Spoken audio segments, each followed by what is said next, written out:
நித்திய வெளிச்சம் டிவியின் எக்கால சத்தம் நிகழ்ச்சிக்கு உங்களை வரவேற்கிறோம். இன்று நாம் பார்க்க போவது அர்மகதோன் கவுண்டவுன் இஸ்ரேலும் இறுதி நாட்களும் பாகம் 18. அழிய போகும் உலகின் மிக பழமையான நகரம், கண்ணீரின் பள்ளத்தாக்கு. வணக்கம் நண்பர்களே. அர்மகதோன் கவுண்டவுன் இஸ்ரேலும் இறுதி நாட்களும் என்ற நமது மாபெரும் தீர்க்க தரிசன பயணத்தில் இன்று நாம் பார்க்க போகும் சம்பவம் உலகத்தையே உலுக்க போகும் ஒரு பகீர் ரகசியம். இன்று நியூஸ் சேனல்களை திருப்புங்கள். இஸ்ரேலின் போர் விமானங்கள் தினமும் அண்டை நாடான சிரியா மீது குண்டுகளை வீசி கொண்டிருக்கின்றன. சிரியாவின் தலைநகரமான தமஸ்கு வீதிகளில் ஈரான் ஆதரவு தீவிரவாதிகளின் தலைவர்கள் இஸ்ரேலிய ஏவுகணைகளால் துல்லியமாக கொல்லப்படுகிறார்கள். உலக நாடுகள் இதை பார்த்து இஸ்ரேல் ஏன் சிரியாவை தாக்குகிறது என்று, இது 3ஆம் உலகப் போருக்கு வழிவகுக்குமா என்று பதறுகிறார்கள். ஆனால் அன்பானவர்களே, இன்று தமஸ்கு நகரில் விழும் ஒவ்வொரு ஏவுகணைக்கு பின்னால் 2700 வருடங்களுக்கு முன்பு ஏசாயா தீர்க்கதரிசி எழுதி வைத்த ஒரு இரத்தம் உறைய வைக்கும் தீர்க்க தரிசனம் நிறைவேறுவதற்கான கவுண்டவுன் ஓடிக்கொண்டிருக்கிறது என்று சொன்னால் நம்ப முடிகிறதா? உலக சரித்திரத்திலேயே மனிதர்களால் கட்டப்பட்டு இன்று வரை தொடர்ந்து மக்கள் வாழ்ந்து வரும் உலகின் மிக பழமையான நகரம் இந்த தமஸ்கு தான். பல ஆயிரம் வருடங்களாக எத்தனையோ போர்களை சந்தித்தாலும் இந்த நகரம் தரைமட்டம் ஆனதே கிடையாது. ஆனால் பைபிள் சொல்லுகிறது, ஒரே ஒரு நாள், ஒரே ஒரு இரவில் இந்த மாபெரும் நகரம் உலக வரைபடத்திலிருந்தே முற்றிலுமாக துடைத்து எறியப்படுமாம். இந்த தமஸ்கு நகரின் ஆணிவேர் ஆதியாகமத்தில் யாரிடமிருந்து தொடங்குகிறது? எப்படி இந்த நகரம் அழியும்? இந்த அழிவுக்கும் இஸ்ரேலுக்கும் என்ன சம்பந்தம்? முதலில் ஆதியாகமத்தின் இரகசிய பக்கங்களை புரட்டுவோம். இந்த சிறிய தேசம் எங்கிருந்து வந்தது? ஆதியாகமம் 10:22 உங்கள் பைபிளை பாருங்கள். சேமுடைய குமாரர் ஏலாம், ஆசூர், அர்பஷாத், லூத், ஆராம் என்பவர்கள். இதில் நோவாவின் மகனான சேமுக்கு பிறந்த 5வது மகன்தான் இந்த ஆராம். இந்த ஆராமின் வம்சத்தார்கள் அரமேயர்கள் என்று அழைக்கப்பட்டார்கள். அவர்கள் குடியேறிய பகுதிதான் ஆராம் தேசம். இன்று நாம் சிரியா என்று அழைக்கும் நாட்டின் உண்மையான பைபிள் பெயர்தான் இந்த ஆராம். இந்த சிரியாவின் தலைநகரம்தான் தமஸ்கு. ஆபிரகாமின் காலத்திலிருந்தே இந்த நகரம் இருக்கிறது.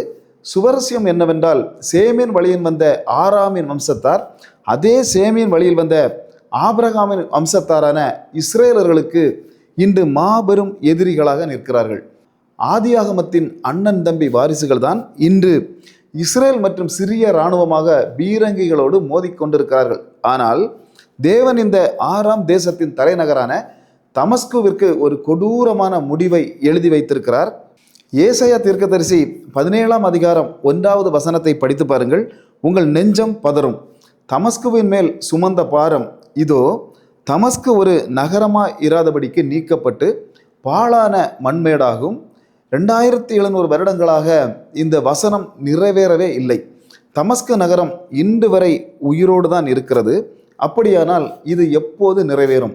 இது உலகத்தின் இறுதி நாட்களில் நாம் வாழும் இந்த காலத்தில் தான் நிறைவேறப் போகிறது. இன்று தமஸ்கு நகருக்குள் நடப்பது என்ன?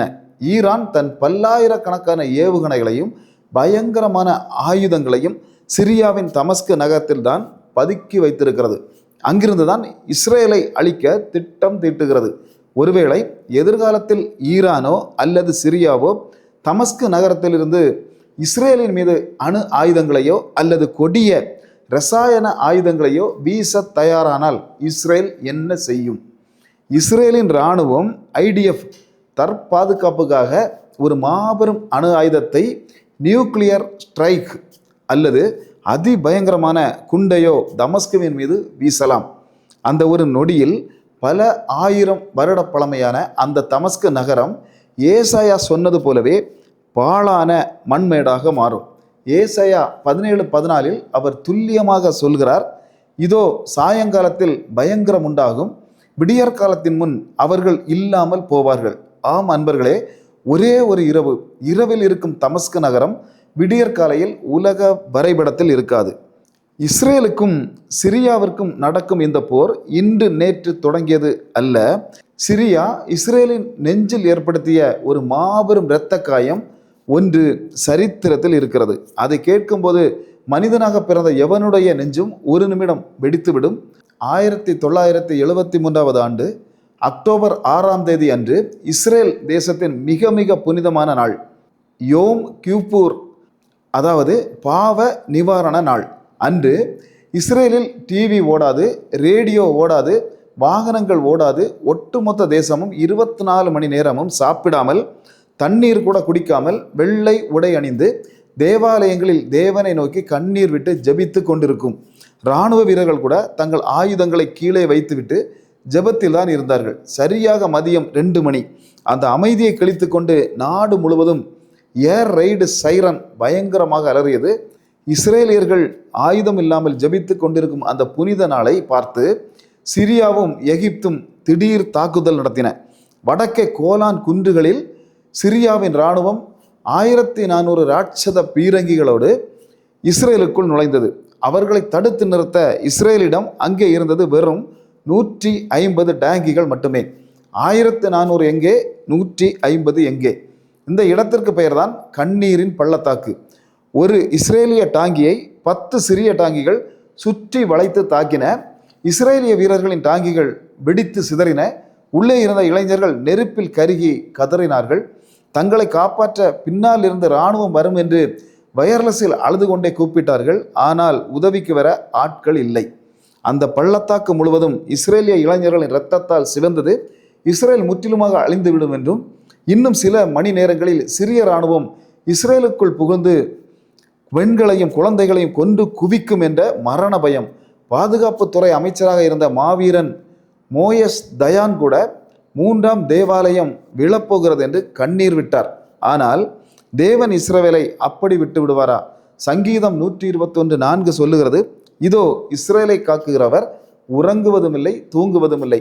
அந்த கண்ணீரின் பள்ளத்தாக்கில் இஸ்ரேலிய கமாண்டர் அவிக்தோர் கஹலானி தலைமையிலான எஞ்சியிருந்த சில டாங்கிகள் சிங்கம் போல சீறி எழுந்தன. சாவுக்கு பயப்படாமல் சிரியாவின் மாபெரும் பீரங்கி படையின் முகத்துக்கு நேராக சென்று சுட்டு தள்ளினார்கள். 72 மணி நேரம் தூக்கமில்லாமல், சாப்பாடு இல்லாமல், இரத்த வெள்ளத்தில் நடந்த அந்த போரில் மனித அறிவுக்கு எட்டாத மாபெரும் அற்புதம் நடந்தது. திடீரென சிரிய இராணுவம் இஸ்ரேலின் தாக்குதலை தாக்குப்பிடிக்க முடியாமல் தங்கள் டாங்கிகளை போட்டுவிட்டு அலறி அடித்து கொண்டு பின்வாங்கி ஓடியது. 150 டாங்கிகளையும் வைத்து 1400 டாங்கிகளை இஸ்ரேல் முறியடித்தது. இஸ்ரேலின் தாய்மார்கள் சிந்திய கண்ணீருக்கு தேவன் மாபெரும் வெற்றியை பரிசாக அளித்தார். இஸ்ரேலின் இந்த அசைக்க முடியாத பலத்திற்கு பின்னால் ஒரு தீர்க்க தரிசனம் இருக்கிறது. ஆமோஸ் 9:15 தேவன் சொல்லியிருக்கிறார், அவர்கள் தேசத்திலே நாட்டுவேன், நான் அவர்களுக்கு கொடுத்த அந்த தேசத்திலிருந்து இனி அவர்கள் பிடுங்கப்படுவதில்லை என்று உன் தேவனாகிய கர்த்தர் சொல்லுகிறார். ரோமர்கள் பிடுங்க பார்த்தார்கள், ஹிட்லர் பிடுங்க பார்த்தான், அரபு நாடுகள் பிடுங்க பார்த்தன. ஆனால் அகில அண்டத்தையும் படைத்த தேவனே அவர்களை அந்த மண்ணில் நாட்டி இருக்கும்போது எந்த மனிதனாலும் அந்த பாதாளத்தின் வல்லமையினாலும் அவர்களை பிடுங்கவே முடியாது. ஆனால் இன்று நடப்பது என்ன? 1973 நடந்த அதே திடீர் தாக்குதல் போன்ற ஒரு கொடூரத்தை தான் ஹமாஸ் தீவிரவாதிகள் கடந்த அக்டோபர் 7 இஸ்ரேல் மீது நடத்தினார்கள். அன்று சிதறிய இரத்தத்தின் ஈரம் கூட இன்னும் காயவில்லை. இன்று இஸ்ரேலர்கள் ஒவ்வொரு வீதியிலும் கண்ணீர் இருக்கிறது. பிணை கைதிகளாக பிடித்து செல்லப்பட்ட தங்கள் குழந்தைகளுக்காக தாய்மார்கள் கதறிக்கொண்டிருக்கிறார்கள். ஒரு பக்கம் சிரியாவிலிருந்து தமஸ்குவின் அச்சுறுத்தல், மறுபக்கம் ஹஸ்புல்லா, காசா, ஈரான். இது ஏதோ இஸ்ரேலின் பிரச்சனை என்று நாம் கடந்து சென்றுவிட முடியாது. ஏனென்றால் இயேசு கிறிஸ்து மத்தேயு 24 மிக தெளிவாக எச்சரித்தார், ராஜ்யத்துக்கு விரோதமாக ராஜ்யம் எழும்பும், இவையெல்லாம் வேதனைகளுக்கு ஆரம்பம். இந்த யுத்தங்கள் எல்லாம் மனித குலத்தின் முடிவை குறிக்கும். அர்மகதான் போருக்கான மாபெரும் ரிகர்சல். இந்த உலகம் தன் இறுதி பக்கங்களை நோக்கி மிக வேகமாக ஓடிக்கொண்டிருக்கிறது.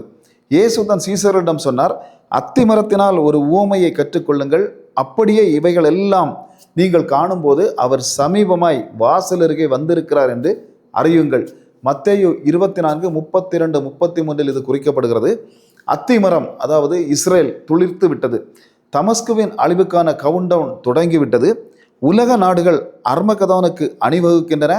நாம் டெர்மினல் ஜெனரேஷன் என்று சொல்லப்படும் கடைசி தலைமுறையில் வாழ்ந்து கொண்டிருக்கிறோம். மத்தேயு 24:35 இயேசு சொன்ன அந்த மாபெரும் வார்த்தையை மறக்காதீர்கள். வானமும் பூமியும் ஒளிந்து போகும், என் வார்த்தைகளோ ஒளிந்து போவதில்லை. ஒருவேளை இன்று இரவு உங்கள் ஊரில் அந்த பரலோகத்தின் எக்கால சத்தம் முழங்கினால் நீங்கள் தயாராக இருக்கிறீர்களா? இயேசுவின் இரத்தத்தால் உங்கள் பாவங்கள் கழுவப்பட்டிருக்கிறதா? இந்த உலகத்தின் செய்திகளை பார்த்து பயப்படுவதை நிறுத்திவிட்டு பைபிளின் தீர்க்க தரிசனங்களை பார்த்து உங்களை ஆயத்தப்படுத்திக் கொள்ளுங்கள். இந்த மெகா எபிசோடு உங்கள் இதயத்தின் மாபெரும் மாற்றத்தை ஏற்படுத்தி இருக்கும் என்று உறுதியாக நம்புகிறேன். உங்கள் சபையாருக்கும் நண்பர்களுக்கும் இதனை ஷேர் செய்யுங்கள். இதை பற்றிய உங்கள் சிந்தனைகளை கமெண்டில் ஆழமாக பதிவு செய்யுங்கள். இதுபோல பைபிள் ஆழமான ரகசியங்களை தொடர்ந்து காண ஜீசஸ் காலிங் டிவி மற்றும் இவாஞ்சலிஸ்ட் ஜெயக்குமார் சேனல்களை சப்ஸ்கிரைப் செய்யுங்கள். எங்களோடு இணைந்திருங்கள். கர்த்தராகிய இயேசுவின் கிருபை உங்களோடு இருப்பதாக. மாரநாதா, இயேசுவே வாரும். நான் மரித்தேன், ஆனாலும் சதா காலங்களிலும் உயிரோடு இருக்கிறேன் என்று சொன்ன இயேசு இதோ சீக்கிரம் வருகிறார். ஆமேன், ஆமேன்.